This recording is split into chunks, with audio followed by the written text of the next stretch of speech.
لهمش نصيب في الدنيا، نصيبهم بس في الآخرة. Both Arabs and Israelis realize they're historically able to make limited advances. אנחנו הולמים באויבינו בעוצמה חסרת תקדים. זאת רק ההתחלה.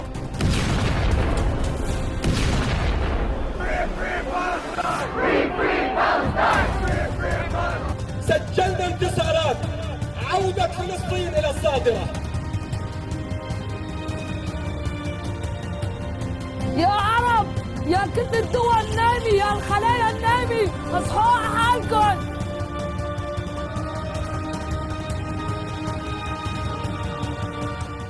اعوذ باللہ من الشیطان الرجیم، بسم اللہ الرحمن الرحیم۔ 12 قبیلوں سے مشہور ہونے والی قوم بنی اسرائیل یا قوم یہودا، جس نے پوری دنیا میں کہرام برپا کر رکھا ہے، جو قوم کئی صدیوں تک در بدر بھٹکتی رہی، جن کا نہ کوئی ملک تھا نہ ہی ٹھکانہ۔ اس طرح یہودی قوم سرزمین فلسطین کو ہمیشہ سے اپنی جاگیر سمجھتے ہوئے ارض فلسطین پر قبضہ کرتے چلے گئے۔ موجودہ دور میں سیاسی رنگ دے کر لڑی جانے والی جنگ اصل میں ہے کیا، جو آج تک فلسطینی نہتے مسلمانوں کو دبوچے ہوئے ہے؟ سرزمین فلسطین نے اپنی 1000 سالہ تاریخ میں ہمیشہ دکھ، مصیبتوں، پریشانیوں کو ہی گلے لگایا۔ ہر دور اور ہر زمانے میں فلسطینیوں کے کندھے جوان، بچے، بوڑھے، عورتیں کے جنازے اٹھاتے رہے۔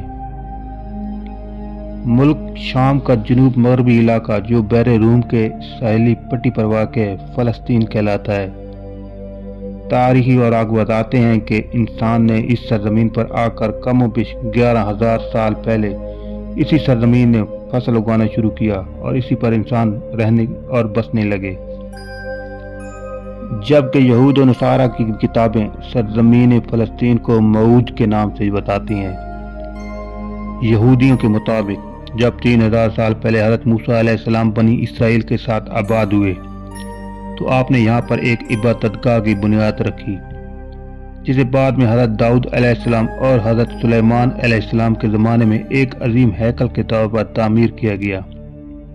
مگر عیسائیت کا ماننا ہے کہ بیت اللہ یعنی وہ مقام جہاں پر عیسیٰ علیہ السلام کی پیدائش ہوئی تھی، وہ بھی فلسطین کے شہر یروشلم میں ہی ہے، اور آپ یہیں پر سے مصلوب کیے گئے۔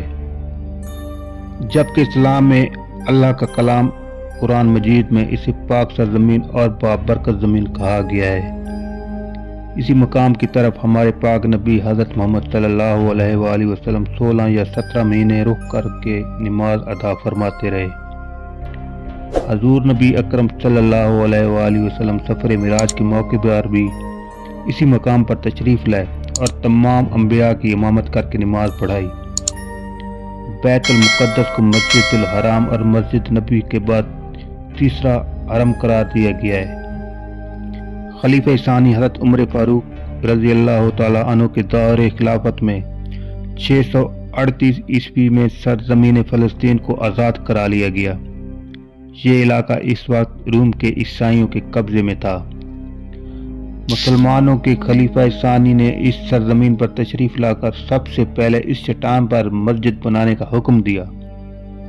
یہ وہی چٹان تھی جہاں سے نبی کریم صلی اللہ علیہ وآلہ وسلم نے معراج پر سفر شروع فرمایا تھا۔ یہ مسجد آج مسجد اقصی کے نام سے اپنی پہچان رکھتی ہے۔ جب اموی دور حکومت شروع ہوا تو عبد الملک بن مروان نے حرم پاک کے ایریا میں قبۃ الصخر کی تعمیر کی اور اسے مسجد اقصی کے نزدیک ہی بنایا گیا۔ وقت گزرتا گیا، حالات و واقعات بدلتے رہے۔ تاریخی حساب سے آج فلسطین تقریباً 500 سال تک مسلمانوں کے ہی قبضے میں رہا۔ یہ علاقہ اس وقت عربی تہذیب ثقافتی لحاظ سے اپنا ایک منفرد نظام رکھتا تھا۔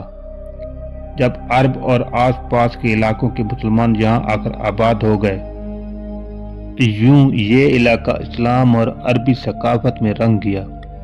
مگر سال 1099 عیسوی میں ایک بار پھر مصیبتوں نے ارض فلسطین کی طرف اپنا رخ موڑا، جب صلیبیوں نے ارض مقدس پر حملہ کر کے اس علاقے کو اپنے قبضے میں لے لیا۔ کچھ عرصہ بیت جانے کے بعد اللہ نے سرزمین فلسطین کی خدمت کے لیے بہادر و نڈر لیڈر صلاح الدین ایوبی کو طاقت و ہمت دے کر سرزمین فلسطین کی طرف بھیج دیا۔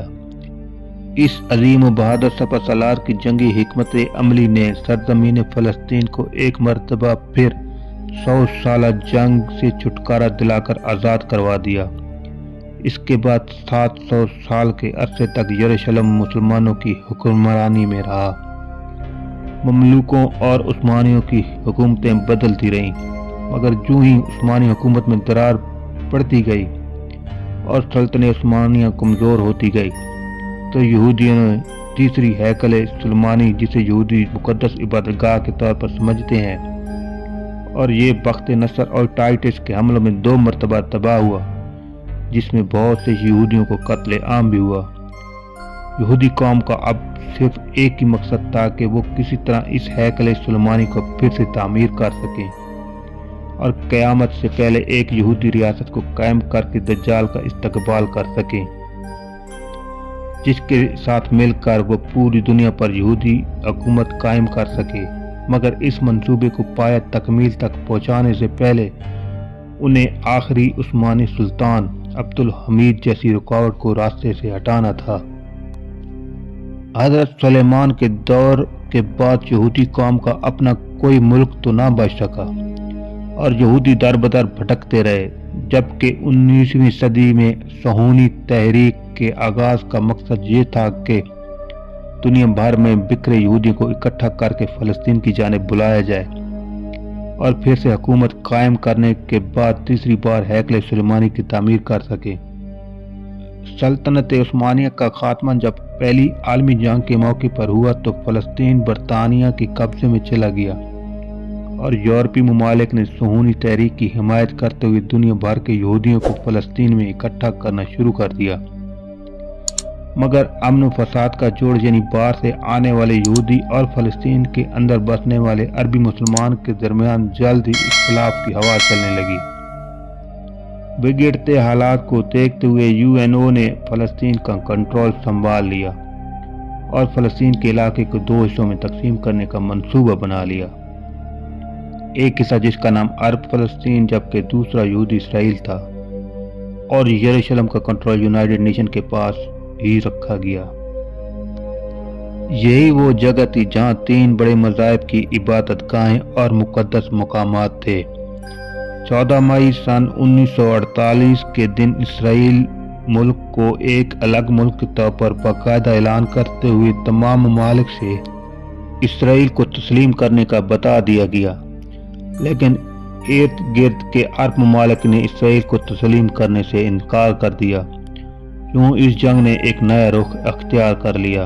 مگر اس جنگ کی ایک انوکھی بات یہ کہ ایک اسرائیلی ملک نے الگ الگ کر کے تمام عرب ممالک کو شکست دے دی، مگر یہودیوں کی لالچ اور بے حسی یہیں تک نہ رہی۔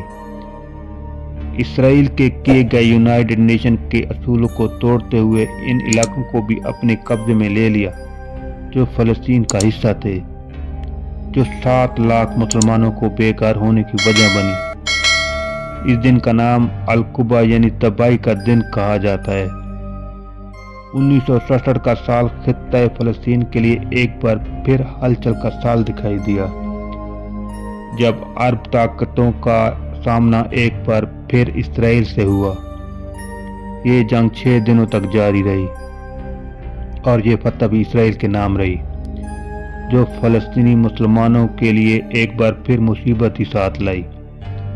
اس جنگ نے ایک بار پھر ویسٹ بینک اور غزہ کے علاقے تک فلسطینی مسلمانوں کو محدود کر دیا۔ یہودیوں نے اپنی لالچ اور سازشوں کو یہیں تک محدود نہیں رکھا، بلکہ فلسطینی علاقے کا وہ حصہ جو اسے کمزور دکھائی دیا، اسرائیل ان علاقوں تک رسائی حاصل کرتا گیا۔ اسرائیل کا مقابلہ کرنے کے لیے کئی تحریکیں بھی سامنے آئیں، مگر گزرے 20 سالوں میں قتل و غارت، جھڑپیں اور خونریزی کا سلسلہ جاری رہا۔ سرزمین فلسطین آج مسلمانوں کے خون سے لال دکھائی دیتی ہے۔ آج بھی فلسطین کے بچے، عورتیں اور بزرگ شاید کسی کے منتظر ہیں۔ آج پوری دنیا کے مسلمان غم و دکھ کے اضطراب میں مبتلا ہیں۔ ہر مسلمان فلسطینیوں کے اس درد کو محسوس کر رہا ہے۔ اللہ کریم ہمیں اس درد کی دوا بھی عطا فرمائے، آمین۔ امید کرتے ہیں آپ کو ہماری آج کی ویڈیو پسند آئی ہوگی۔ ملتے ہیں آپ کو اگلی ویڈیو میں، اپنا خیال رکھیے گا، اللہ حافظ۔